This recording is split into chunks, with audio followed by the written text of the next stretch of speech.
I'm against the game. He's trying to be some macho, man. You're not macho. Strickland would eventually fight back on social media. You should not be allowed in this country. You sold your soul to a terrorist dictator. Sean Strickland just declared war on Khamzat Chimaev, and this isn't your typical MMA trash talk. This is something way darker, way more personal, and absolutely explosive. Strickland is calling out what he sees as Chimaev's allegiance to a terrorist dictator, and the evidence he's presenting is making people seriously uncomfortable. We're talking about sparring footage, weight-cutting disasters, and accusations that go straight to the core of what it means to be a fighter. By the end of this breakdown, you're going to see exactly why Strickland believes Chimaev has sold his soul, and why this beef runs so much deeper than anything we've seen in the Octagon. You're not compatible with America. Here's what Sean meant about Khamzat's political ties. Videos of Khamzat and Kadyrov sparring are released online. Here's where things get absolutely wild. When Strickland talks about selling your soul to a terrorist dictator, he's not just throwing around random insults for shock value. He's directly targeting Chimaev's well-documented relationship with Ramzan Kadyrov, the Chechen leader whose human rights record has drawn international condemnation. And listen, for a guy like Strickland who positions himself as this hardcore American patriot who bleeds red, white, and blue, seeing a fellow fighter cozy up to Kadyrov isn't just disappointing. It's a complete betrayal of everything he stands for. This isn't about fighting skills or technique breakdowns. This is about fundamental values, about what each man represents outside the cage. Strickland sees this connection to Kadyrov as a massive red flag that he absolutely cannot and will not overlook. And honestly, the evidence he's pointing to is pretty D***MN compelling. In these awkward exchanges, Khamzat lets Kadyrov get the upper hand.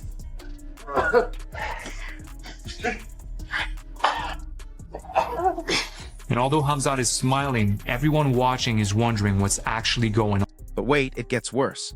We've all seen those awkward sparring sessions between Chimaev and Kadyrov, and they're exactly what they look like. Pure theater.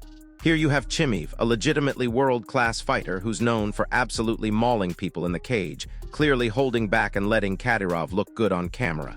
Everyone watching knows it's fake. Everyone knows Chimaev could end this in seconds if he wanted to. But instead, he's playing along, deliberately compromising his fighting integrity for political optics. And for Strickland, who values authenticity above everything else, this is the ultimate sin. It's not just dishonest, it's a fundamental betrayal of what it means to be a fighter. You don't fake fights. You don't let people win for political favor. And you certainly don't undermine the very toughness you're trying to project to the world. This footage alone gives Strickland all the ammunition he needs to question Chimaev's character. The guy's fucking crazy. He's lying, man. He's lying. Ask that guy who was beating you up every day in the gym, man. How many times I saw meet that guy? How many times I beat him up? He fucked me up on the ground. I want your honest opinion. Tell me. He made you tap a couple of times. He went to his coach. Please tell the guy, man. Go easy, go easy. There's a video of me like asking him. Now here's where the psychology gets really interesting. In training footage, we see Chimaev talking about absolutely dominating his sparring partners, making them tap repeatedly, with coaches having to ask him to dial it back. Most fans see this as killer instinct, that championship mentality that separates the elite from everyone else. But Strickland, he sees something different. He sees a guy who needs to constantly assert dominance over smaller, less experienced training partners just to feed his ego. Look, Sean respects hard training. Nobody questions his work ethic. But there's a code in professional gyms, an unspoken respect that should exist between fighters. And when you're going full savage mode on guys who can't match your level just to validate your tough guy image, that's not strength, that's insecurity. It's the behavior of someone who's more concerned with looking dominant than actually being a professional. You're better than everybody, so just don't hurt people. And everybody to him, dude, is a... And get this, the narrator in one clip perfectly captures Chimaev's mentality, describing how he treats everyone around him like a punching bag. This ruthless, no-boundaries approach might appeal to fans who love seeing savage intensity, but it's exactly the kind of behavior that rubs seasoned fighters the wrong way. Strickland has his own code. He's known for being a hard sparring partner, but he talks constantly about mutual respect and professional conduct in the gym. When he sees Chimaev treating training partners like disposable objects, it reinforces everything he believes about the guy's character. It's not about being tough. It's about having respect for the martial arts culture and the people who help you improve. And in Strickland's eyes, Chimaev fails that test completely. what we trained, his mindset was he's going to go in there and he's going to destroy the guy. This was just an all-out brawl, which we were training not to have. Why did he just throw the game plan out? He threw the game plan out because he promised everyone that he was going to knock him out. After getting hit only twice in his first 4 UFC fights, Khamzat absorbs a... But here's the kicker. Let's talk about the Gilbert Burns fight, because this is where Chimaev's true character really gets exposed. According to the commentary, Chimaev completely abandoned his team's carefully prepared game plan. Why? Because he had publicly promised a spectacular knockout to build hype and feed his image. Think about that for a second. He threw away months of strategic preparation because his ego couldn't handle the idea of a technical, grinding victory. For a tactical fighter like Strickland, who prides himself on discipline and intelligent aggression, this is absolutely unforgivable. It shows complete disrespect for his coaches who spent countless hours preparing strategy. It shows disrespect for Gilbert Burns as an opponent. And most importantly, it shows disrespect for the sport itself as a martial art rather than just entertainment. This is Chimaev prioritizing social media highlights over professional fighting. And for Strickland, that's the ultimate sign of weakness. I didn't know he was so tough. I was surprised that Khamzat Chimaev was declared the victor. You know, a lot of people gave that fight to Gilbert Burns. He could have lost that thing. So Chimaev is definitely overrated. Everybody thought this guy would ragdoll everybody he fights. He thinks he could walk on water a little too much, and that's partially our fault. Now listen to this part, because this is music to Strickland's ears. The commentator explicitly states that Chimaev is overrated, overhyped, and that his reputation for effortlessly ragdolling everyone was completely debunked by the Burns fight. This directly challenges the massive promotional push surrounding Chimaev, the kind of manufactured hype that Strickland absolutely despises. Sean takes genuine joy in calling out fighters he believes are artificially elevated by promotion rather than proven through consistent competition. And Chimaev's surprisingly competitive struggle with Burns provided perfect ammunition for Strickland's argument that the hype doesn't match reality. This validates everything Sean has been saying about Chimaev not being the invincible force his highlight reel suggests. It's concrete evidence that the Emperor has no clothes. 4 kilos went like easy, no problem. Then we went and started doing a warm bath. His body was like, just started cramping up. He started like not feeling well. The UFC sent up a medical team, and once they saw how he was, they told us to stop. Hold up, did you catch what Strickland said next? He's calling Chimaev out for quitting to the common cold, referencing his extended layoff due to reported COVID complications. For Strickland, who prides himself on fighting through injuries and never making excuses, this extended absence is the ultimate dismissal of Chimaev's warrior spirit. He's not engaging in standard trash talk here. He's fundamentally questioning Chimaev's core as a fighter, directly implying a lack of mental fortitude. This is the kind of brutal, no-filter honesty that defines Strickland's entire persona.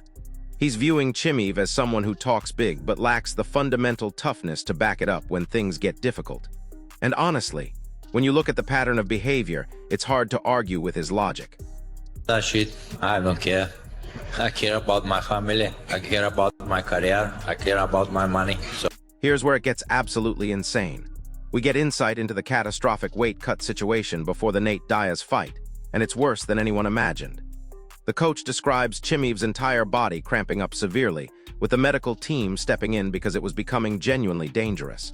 This paints a picture of either someone pushing beyond reasonable limits, or, even worse, someone who completely mismanaged his weight cut through poor planning. For Strickland, who's obsessive about professionalism, this isn't just an unfortunate event. It's concrete proof of Chimaev's fundamental lack of discipline. Making weight is the most basic aspect of a fighter's job, and catastrophically failing at it represents an inexcusable flaw that undermines any claims of being a serious professional competitor. The commentator's shock and disbelief perfectly captures the widespread frustration surrounding Chimaev's massive 8-pound weight miss. 8 pounds. That's not water weight. That's not a small miscalculation. That's showing up completely unprepared for your job. And here's what's even more baffling. Instead of looking devastated or drawn out, Chimaev appeared relaxed, almost casual about the whole disaster. This suggests either extreme carelessness or complete disregard for the professional implications and the effect on everyone else involved. Strickland would immediately seize on this as prime evidence of Chimaev not taking his responsibilities seriously. actively undermining the sport's integrity through negligence, and caring more about his image than being a dedicated professional. But wait, it gets even worse. Chimaev's weight miss completely destroyed the main event of a massive UFC card, forcing desperate reshuffling and leaving fans feeling cheated. The ripple effect was enormous. Promoters scrambling, fellow fighters frustrated, and an entirely different fight headlining the card that fans had paid to see. For Strickland, who values accountability above almost everything else, this is an unforgivable offense that goes beyond personal failure. He sees it as the ultimate display of unprofessionalism, a fighter selfishly putting his own issues above the entire event, his fellow competitors, and the fans who invested their money and time. It's exactly the kind of chaotic, disrespectful behavior that fuels Strickland's deep contempt for fighters he views as fundamentally lacking character. And here's Chimaev's response to all the criticism. "I don't care." He openly admits that fan opinion, public sentiment, and what the MMA community thinks means absolutely nothing to him. His focus is solely on his family and his money. Nothing else matters. While some might see this as refreshing honesty, Strickland interprets this "I don't care" mentality as ultimate arrogance and fundamental disrespect for the sport's ecosystem. The fans pay their hard-earned money to support fighters, and Chimaev's dismissive attitude towards them perfectly epitomizes why Strickland has such visceral hatred for him. He sees Chimaev as a self-serving provocateur who's in it for fame and money, rather than being a dedicated martial artist who respects the sport and community. So there you have it. Strickland's war against Chimaev isn't just typical fighter beef. It's a systematic breakdown of everything he believes is wrong with modern MMA. The political connections, the fake sparring sessions, the unprofessional behavior, the weight-cutting disasters, and the complete disregard for fans and fellow fighters. This is Strickland positioning himself as the defender of old-school fighting values against what he sees as everything corrupt about the sport today. And honestly, when you look at all the evidence laid out like this, his arguments are pretty D***MN compelling. So here's my question for you. Is Strickland right about Chimaev being a manufactured hype job who's betrayed everything fighting stands for, or is he just jealous of a younger, more popular fighter? Drop your thoughts in the comments because this debate is about to get even more heated.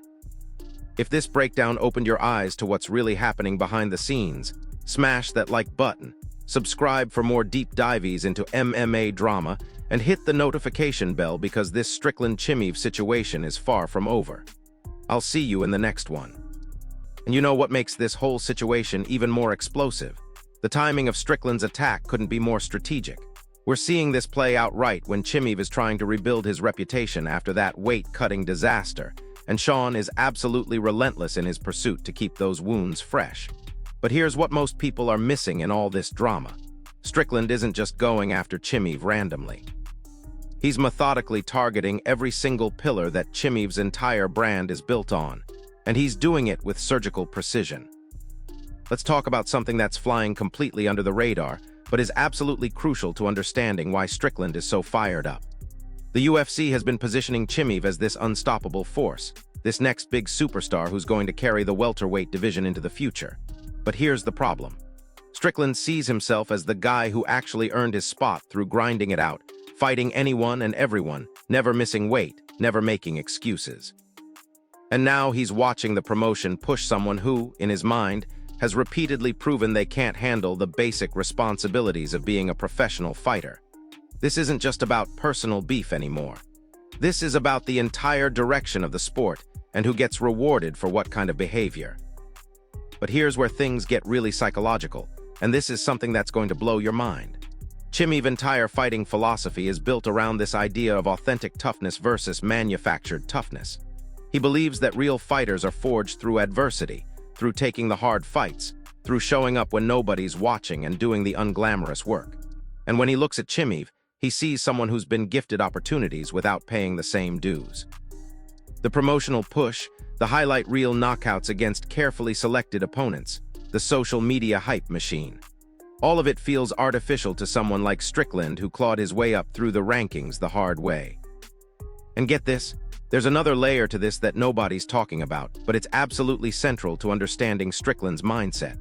Sean has always positioned himself as this blue-collar American fighter who represents traditional values and old-school work ethic. But Chimaev represents something completely different. He's this international star with flashy highlights and celebrity connections who seems to operate by different rules. For Strickland, this isn't just a clash of fighting styles or personalities. This is a fundamental culture war playing out in the Octagon, and he genuinely believes he's fighting for the soul of mixed martial arts itself. Now here's something that's going to make you see this whole situation differently. Strickland's criticism of Chimaev's relationship with Kadyrov goes way deeper than just political disagreement. Sean has repeatedly talked about how fighting gave him purpose and direction when he was struggling with personal demons. For him, martial arts isn't just a career, it's a sacred practice that demands integrity and authenticity. So when he sees Chimaev using his fighting platform to legitimize a political figure with a controversial human rights record, it's not just disappointing. It's a fundamental violation of what fighting should represent. This is why his attacks feel so personal and so vicious. But wait, because this gets even more interesting when you dig into the psychological warfare that's happening here. Strickland is deliberately targeting Chimaev's biggest insecurities by questioning his toughness and authenticity. Think about it. Everything that Chimaev has built his brand on, his savage persona, his unstoppable reputation, his warrior image, Strickland is systematically dismantling piece by piece. And he's doing it in the most public way possible, forcing Chimaev to either respond and escalate the situation or stay quiet and look weak. It's brilliant psychological manipulation disguised as typical fighter trash talk. Here's something that's absolutely wild and shows you just how deep this goes. Strickland has started bringing up specific details about Chimaev's training camps and preparation methods, information that suggests he's either got inside sources or he's been studying his opponent way more intensively than anyone realizes. He's not just throwing random insults. He's presenting what he claims is evidence of systematic unprofessionalism and corner-cutting that goes back years. This level of detailed criticism suggests that Sean sees this as more than just a potential fight. This is a comprehensive character assassination designed to permanently damage Chimaev's reputation in the eyes of hardcore fans and industry insiders. And here's where it gets absolutely savage. Strickland has started questioning whether Chimaev even wants to fight anymore, suggesting that the weight-cutting disaster and extended layoffs are actually evidence of someone who's lost their hunger, but is too proud to admit it. He's implying that Chimaev has gotten comfortable with his reputation and doesn't want to risk it against legitimate top-level competition. For a fighter whose entire identity is built around being this unstoppable force, having someone publicly question your desire to compete is about as insulting as it gets. It's psychological warfare at the highest level. Now check this out, because this detail is going to change how you see everything. Strickland has been subtly pointing out that Chimaev's most impressive victories came against opponents who were either moving up in weight, coming off losses, or dealing with personal issues. He's suggesting that the matchmaking has been carefully designed to make Strickland's look more dominant than he actually is. This is incredibly smart criticism, because it forces people to re-examine those highlight real moments and question whether they're seeing genuine dominance or strategic matchmaking. And honestly, when you start looking at it from that perspective, some of those wins do look a lot less impressive. But here's the part that's going to absolutely blow your mind. Industry insiders are starting to whisper that Strickland's criticism might be having a real impact on how the UFC views Chimaev moving forward. The promotion invested heavily in building him up as a future star, but the weight-cutting disaster, the extended layoffs, and now this public character assassination from Strickland are creating legitimate questions about his reliability and marketability. This isn't just trash talk anymore. This could actually affect Chimaev's career trajectory and earning potential. Strickland might be doing permanent damage to someone's livelihood, and he seems to be enjoying every minute of it. And here's something that's flying completely under the radar, but is absolutely crucial. Strickland's attacks are resonating with a specific segment of the fan base that's been growing increasingly frustrated with what they see as the UFC's tendency to manufacture stars, rather than letting them develop organically. These fans see Chimaev as a symbol of everything wrong with modern MMA promotion, and Strickland has positioned himself as their voice. He's tapping into genuine fan frustration about manufactured hype, missed weight cuts, and fighters who seem more interested in social media than actual competition. This gives his criticism way more power than typical fighter beef, because it's connecting with broader concerns about the direction of the sport. So here's what I think is really happening here, and this is going to change how you see this entire situation. Strickland isn't just going after Chimaev.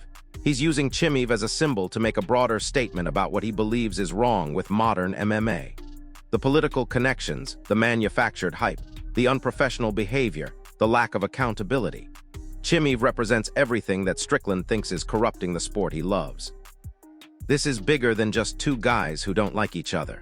This is a philosophical war about what mixed martial arts should be and who should be rewarded for what kind of behavior. And here's the kicker that nobody's talking about. If this leads to an actual fight, Strickland has already won the psychological battle. He's planted seeds of doubt about Chimaev's toughness, professionalism, and authenticity that are going to be impossible to shake. Every time Chimaev steps into the octagon now, people are going to be watching for signs of the weaknesses that Strickland has highlighted. Every weight cut, every training camp, every public appearance is going to be scrutinized through the lens of these criticisms. That's the power of effective character assassination. It changes how people see everything that comes after. But here's my final question for you, and this is what's going to determine how this whole thing plays out. Is Strickland's systematic demolition of Chimaev's reputation going to force the UFC to book this fight, or are they going to try to protect their investment by keeping them separated? Because at this point, the demand for this matchup is going to be absolutely massive, and both guys are going to have everything to prove. This isn't just about fighting anymore. This is about validation, reputation, and the future direction of an entire division. What do you think happens next? Are we looking at the most personal, high-stakes welterweight fight in years, or is this just going to be an endless war of words that never gets settled in the octagon? Let me know what you think is going to happen, because this story is far from over, and the implications go way beyond just these two fighters.